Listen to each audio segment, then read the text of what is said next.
Hello everyone. Today in this video we will try understanding about the epidemiology of acute diarrheal diseases. The topics to be covered in this video are Introduction to Epidemiology, Introduction to Acute Diarrheal Diseases, Present Condition, Ecological Care, that is the Ayurveda Chikitsa, initiative taken by Vadodara Municipal Corporation, benefits of the compilation, and some research data of the disease. Starting with the introduction to epidemiology, we have definition of epidemiology given by WHO. It reads as under: the study of the occurrence and distribution of health related events, states, and processes in specified populations, including the study of the determinants influencing such processes and the application of this knowledge to control relevant health problems. This means epidemiology is a study, the study of occurrence and distribution of health related events in a fixed population, that is, in a fixed number of people, and the study includes causative factors responsible for the causation of particular health related issues, and the information collected by the study would be used to control the health related problems. Next up, we have Introduction to Acute Diarrheal Diseases. Starting with its definition, diarrhea is the passage of loose, liquid, or watery stools. These liquid stools are usually passed more than 3 times a day. So, here we have a change in consistency and an increased frequency of the passage of stools. However, what is more important between the two is the recent change in the consistency and character of stools. The mode of transmission of this disease is fecal-oral route. Now we have the types of the diarrheal diseases. Number 1, acute watery diarrhea. This type lasts for few days, and the main dangers or the complications faced in this type of disease is dehydration, and number 2, weight loss if feeding is discontinued. Type 2 is dysentery, and the main dangers faced in dysentery are damage of the intestinal mucosa, sepsis, malnutrition, and dehydration. Next up, we have persistent diarrhea. This type lasts for 14 days or even longer, and the main dangers therefore are malnutrition, dehydration. However, this type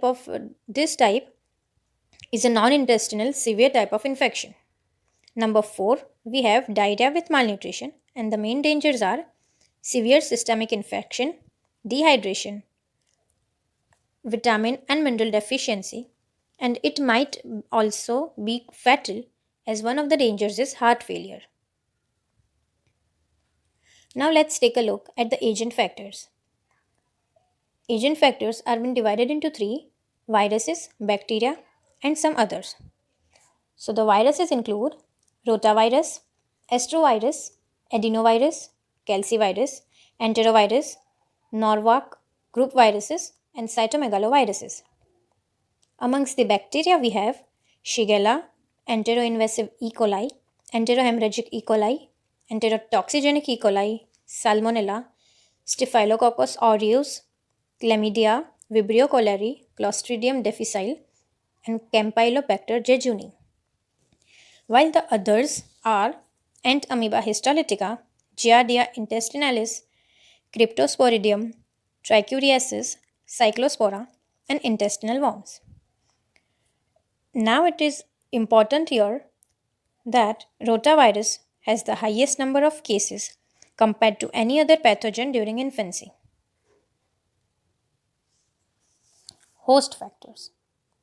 Diarrhea is most common among the children between 6 months to 2 years, and the incidences are higher between the age group 6 to 11 months, and it is probably because this is the weaning period.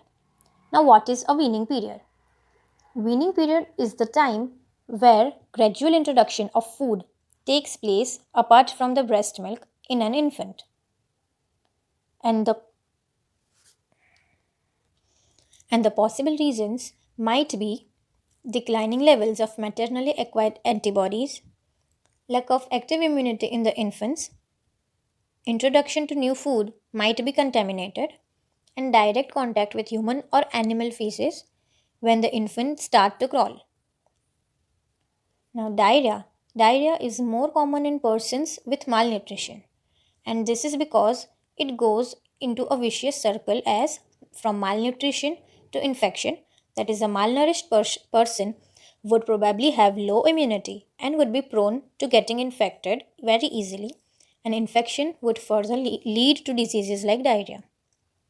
And other contributory factors are poverty, immunodeficiency, lack of personal and domestic hygiene, and incorrect feeding practices.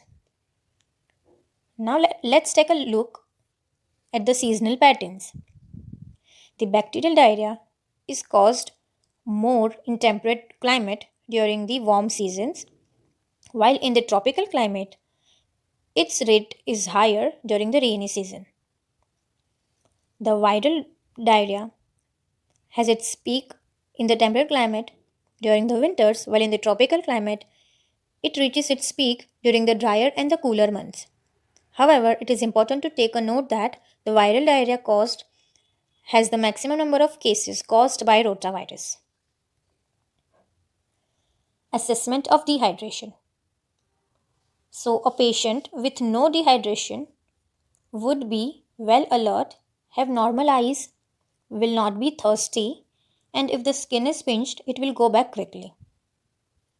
Next, in column number B, we have the patient with little dehydration, and to assess it, we will have to see the condition which would be as under. Its condition would be restless and irritable, eyes would be sunken, patient would be thirsty and drinks water eagerly and repeatedly.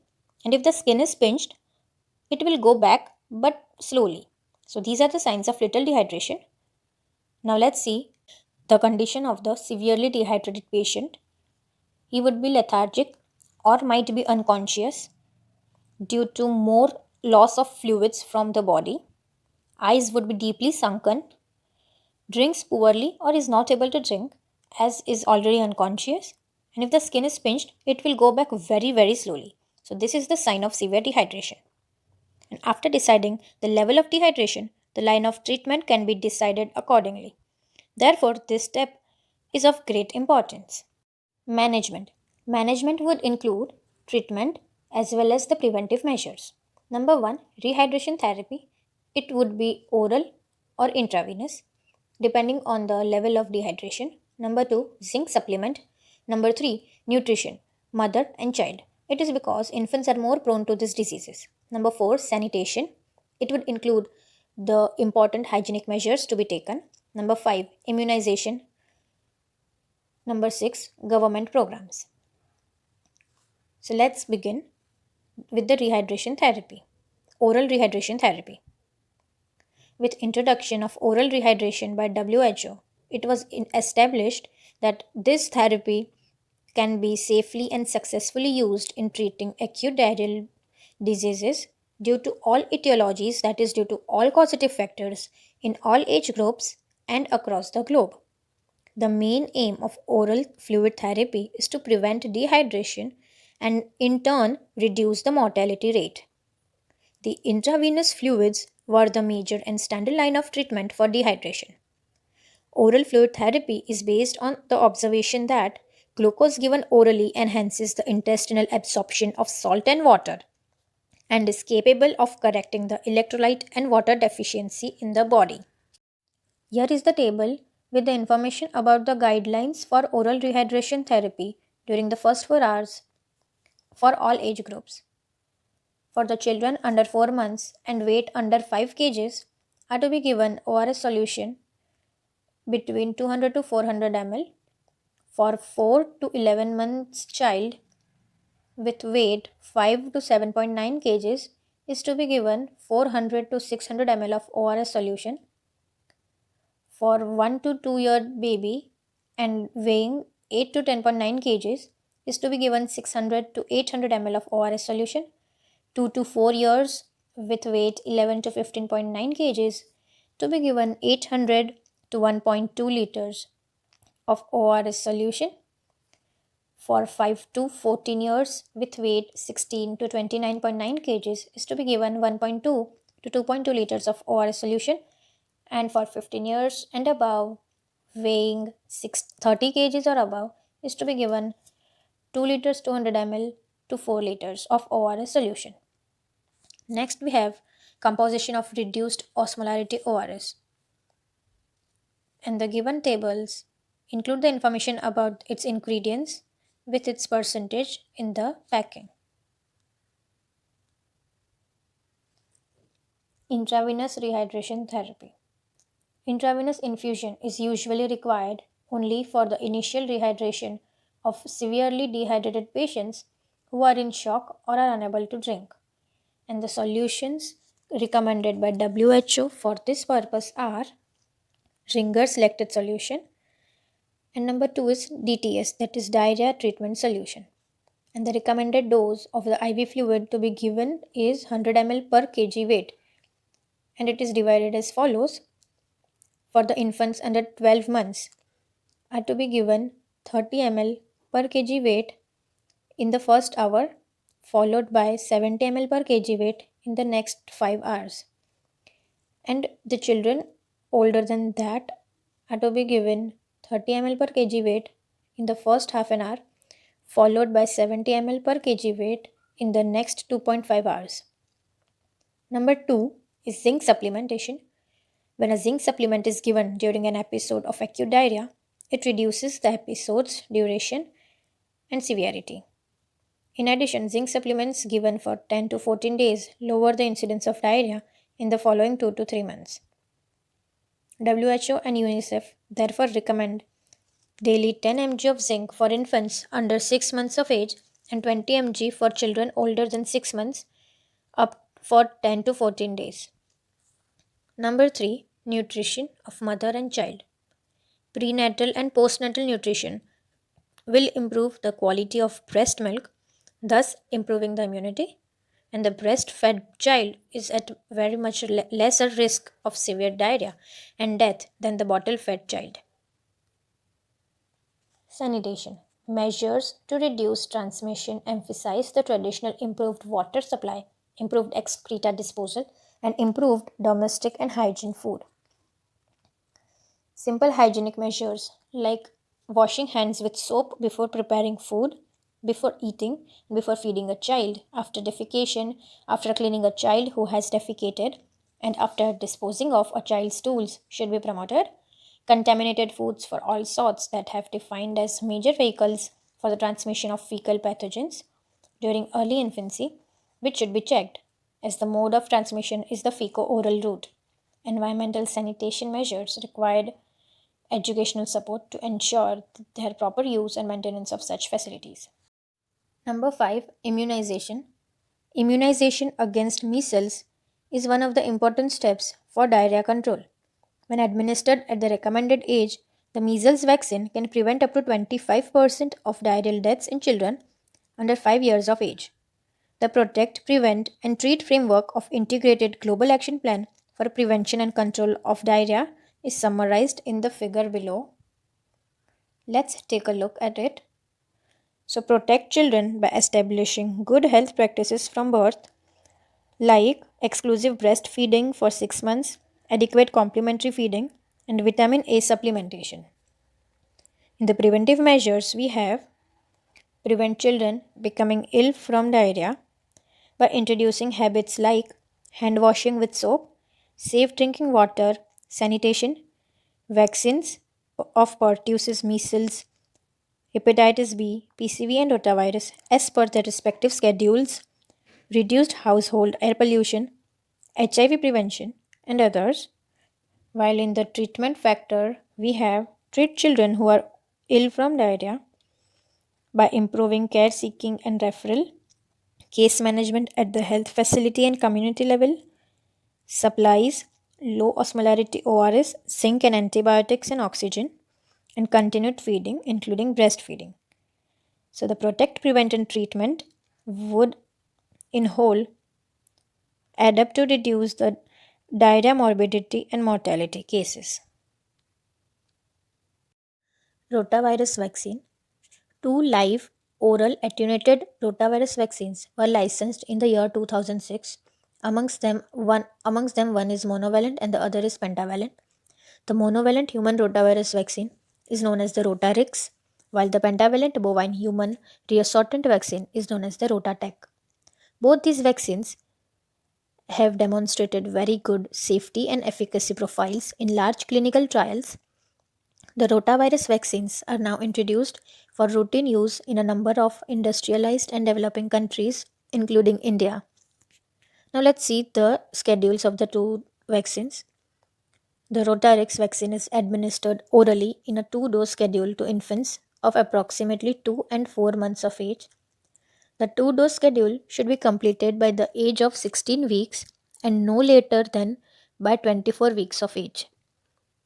For Rotatec, the recommended schedule is 3 oral doses at the ages 2, 4, and 6 months. All the 3 doses should be administered before the age of 32 weeks. And there is a potentially high risk of intersusception, which means inversion of one portion of intestine within another, when the first dose of these vaccines is given to infants aged more than 12 weeks. Consequently, current rotavirus vaccines should not be used in catch up vaccination campaigns, where the exact age of the vaccines may be difficult to ascertain. Number 6. Government programs. Diarrheal Diseases Control Program in India. The diarrheal diseases control programs were started in the 1978 with the objective of reducing the mortality and morbidity due to diarrheal diseases. Since 1985 to 86, with the inception of the National Oral Rehydration Therapy Program, the focus of activities has been on strengthening case management of diarrhea for children under the age of 5 years and improving maternal knowledge related to use of home available fluids, use of ORS, and continued feeding. Now we have the present condition of the disease globally and in India. Starting with the globally perspective, so it is both preventive as well as treatable. Globally, there are nearly 1.7 billion cases of childhood diarrheal diseases every year. Diarrheal diseases account for 1 in 9 child deaths worldwide, making diarrhea the second leading cause of death among children under the age of 5. Comparing estimates of the current global burden of diarrheal disease with previously published estimates highlights that the incidence of diarrhea have now changed much, although overall diarrheal mortality has declined over the past decade. Its condition in India is that the acute diarrheal disease accounts for about 10% of deaths in under 5-year age group children. During the year 2017, about 12.92 million cases with 1,331 deaths were reported in India. Ecological care. Diarrhea, also known as Atisar in Ayurveda, is a disease affecting the digestive system. It is characterized by frequently passage of poorly formed stools. Most commonly, the disease occurs due to a microbial infection of indigestion, but psychological factors such as fear or guilt may also be responsible. The undigested food or accumulates in the stomach and causes vitiation of one or all the three doshas, that is, Vat, Pitta, and Kapha, and this results in watery and multicolored stools with abdominal cramps and discomfort. It may also involve passage of blood along with the stools. Now let's see the Ayurvedic point of view of diarrhea, or let's say Atisar. So Atisar is an acute gastrointestinal disorder characterized by frequent watery stools with discomfort in the abdomen and anal region. Depending on the causes, Atisar can be divided into 6 major types. Number 1, Vataj. It has frothy and watery stools with abdominal pain. Additionally, weakness and dryness of mouth also occur. Number 2, Pittaj. Passage of yellow or green stools with burning sensation and abdominal pain. Number 3, Kaphaj. Passage of white slimy stools with mucus, colic pain and inflammation. Number 4, Sannipataj. An imbalance of all the 3 doshas are seen and mix of symptoms of the above 3 types, that is the Vataj, Pittaj and Kaphaj, is observed. 5. Shokaj and Bhayaj. This type is caused when in grief or fear, which leads to vitiation of Pitta and Vat, resulting in frequent passage of watery stools. Number 6, Amatisar. This condition manifests when the undigested food combines with the doshas and vitiates them. These vitiated doshas then travel through the wrong channels and weakens the dhatus, and this results in passage of various colored stools with abdominal pain. And apart from these six types, sometimes when Rakta gets associated with Pit and Vat, which is known as Raktatisar. Ayurvedic treatment.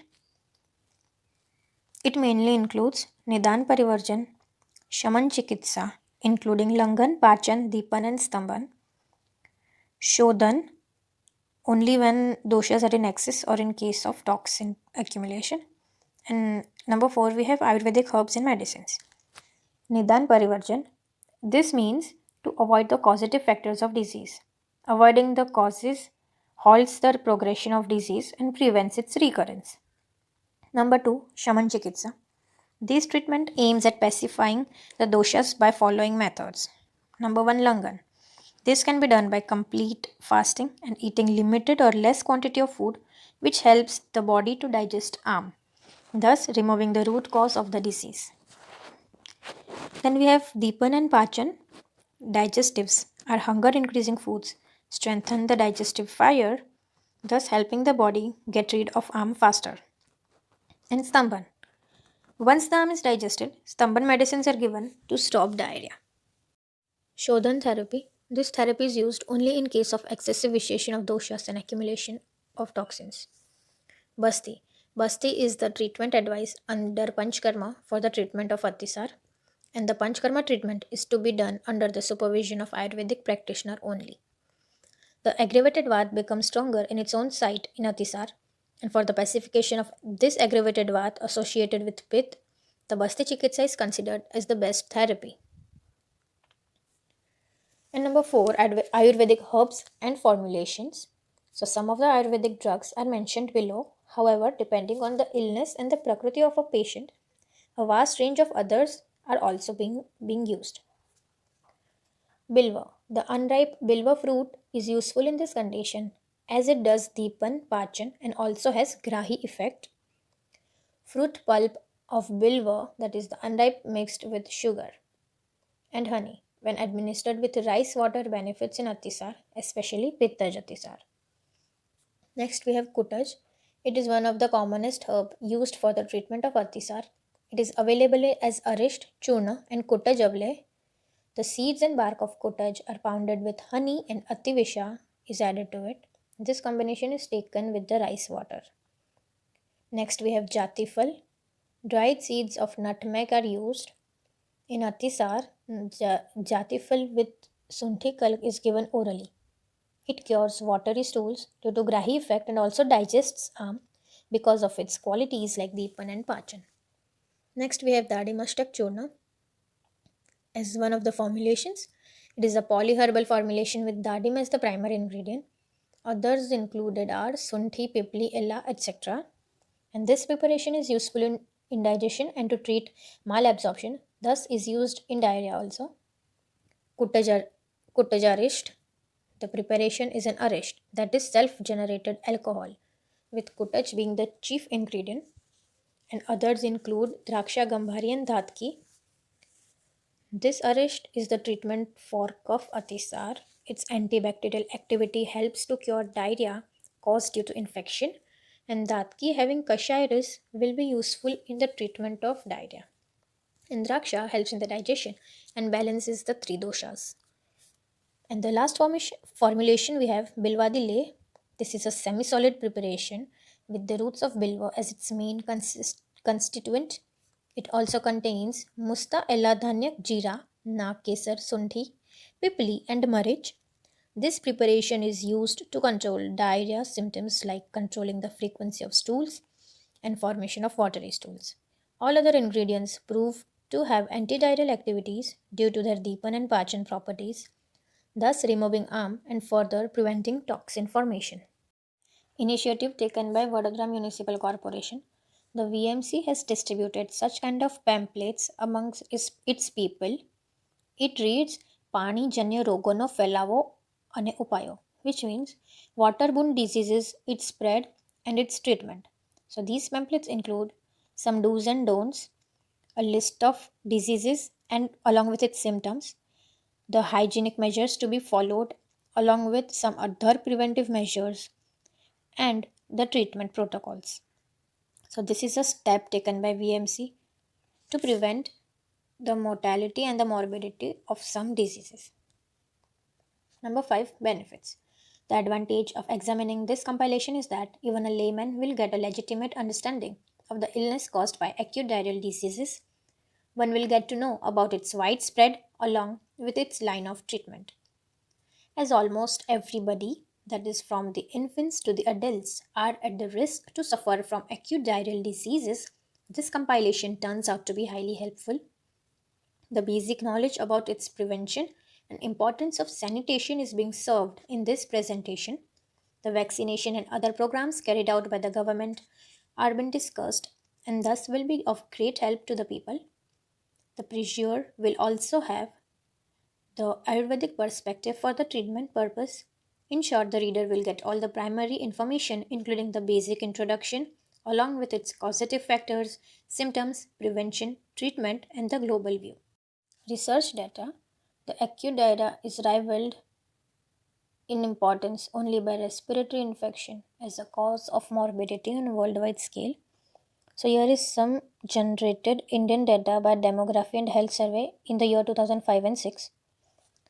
Talking about the diarrhea prevention indicators, the here is the percentage of population in using improved drinking water sources, and it is really nice to see that the 97% of the urban India and the 90% of the rural India, that is the total of 92% of the entire India, has access towards. Number B, improved sanitation facilities. 58% of urban India and 23% of rural India.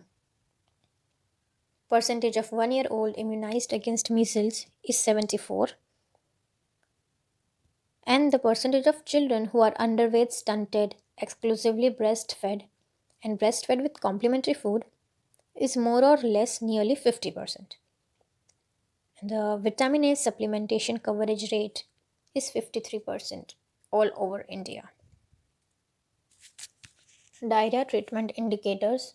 So, percentage of children under 5 years with diarrhea receiving ORS with continuous feeding is just 33%, and those receiving ORS packet is just 26%. Recommended homemade fluids is 20%, increased fluids is 10, and continued feeding is 70% in India. So the treatment indicators are really very low, which are needed to be improved. Then we have use of oral rehydration therapy. Percentage of children under 5 years with diarrhea receiving oral rehydration therapy, that is ORS packet, or the recommended homemade fluids or increased fluids with continued feeding.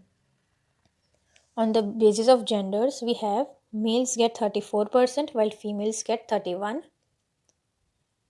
And on the basis of residence, we have that the urban India gets 38% while the rural gets only 31%.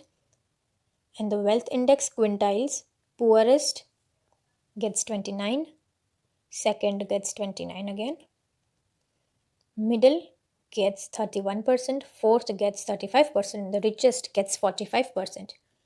So all these percentages are also quite less, and India needs to buck up